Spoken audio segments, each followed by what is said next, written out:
Dieu vous aime. Maintenant, nous allons parcourir un mot de la Bible qui parle de la foi et la foi qui peut supporter une épreuve. Car il est dit dans le premier Pierre, il est dit, vous vous réjouissez de ce que, pour un peu de temps encore, si cela était nécessaire, vous avez été affligés par diverses épreuves, afin que l'authenticité de votre foi, beaucoup plus précieuse que l'or périssable, quoiqu'elle soit éprouvée par le feu, soit trouvée pour être louée, honorée et glorifiée lors de la révélation de Jésus-Christ.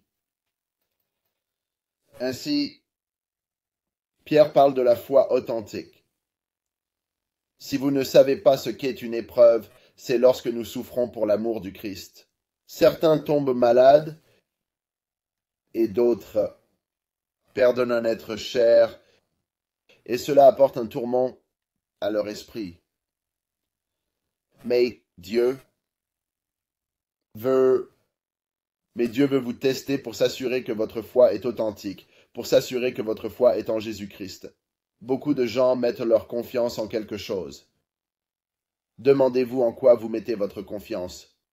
Mettez-vous votre confiance dans votre richesse? Mettez-vous votre confiance en vous-même? Mettez-vous votre confiance dans un petit ami, une petite amie, un mari ou une femme, ou un mari ou une femme? Dieu veut que tu mettes ta confiance en Jésus-Christ, et alors Dieu peut vous rendre saints. La Bible dit en effet que si nous souffrons, c'est parce que Dieu veut nous rendre saints. Mais pour être saints, nous devons avoir foi en Jésus. Car lorsque nous avons foi en Jésus, le Fils de Dieu, nous sommes remplis du Saint-Esprit. Ensuite, Dieu veut nous aider à être ancrés dans le Christ. Il veut que nous soyons enracinés dans le Christ pour que nous soyons inébranlables et inamovibles quand viendra l'heure du jugement. Parce que Dieu va juger le monde selon la justice. Il va juger les justes et les méchants. C'est pourquoi Dieu nous donne souvent des épreuves pour s'assurer que notre foi est authentique. Pour s'assurer que notre foi est une foi authentique en Jésus-Christ. Parce que si nous ne pouvons pas supporter une épreuve, il est dit dans une parabole que Jésus a donnée que certains reçoivent la parole avec joie,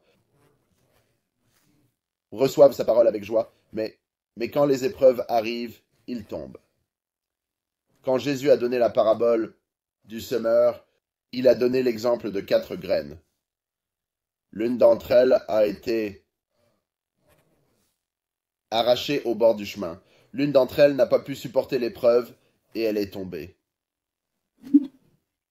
Donc, si nous supportons les épreuves et les souffrances pour l'amour de Jésus et que nous croyons en Jésus, alors notre foi est authentique et Dieu accomplit une œuvre de gloire éternelle. Car il est dit dans la Bible que si nous souffrons avec Jésus, nous régnerons aussi avec lui. Dieu a donc un plan pour nous aider à régner avec Jésus-Christ. Car la Bible dit que Jésus va fonder un royaume qui durera éternellement. Dieu établira également un royaume qui durera éternellement.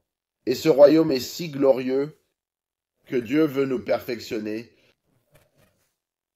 pour éliminer la nature pécheresse et faire de nous des êtres saints et bien-aimés devant lui. Nous devons donc avoir une foi authentique, et une foi authentique peut supporter une épreuve. Souvent, quand les gens souffrent, ils veulent être immédiatement guéris.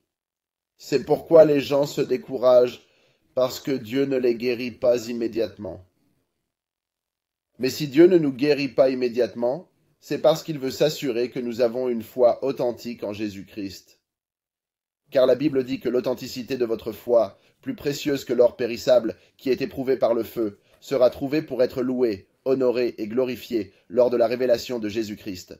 Parce que lorsque nous croyons vraiment en Jésus, qu'il est ressuscité des morts, nous le verrons un jour. Et Dieu nous donnera le royaume. Car c'est le bon plaisir de Dieu de nous donner le royaume. Donc Dieu veut que vous preniez de la joie dans les épreuves, sachant que c'est temporaire.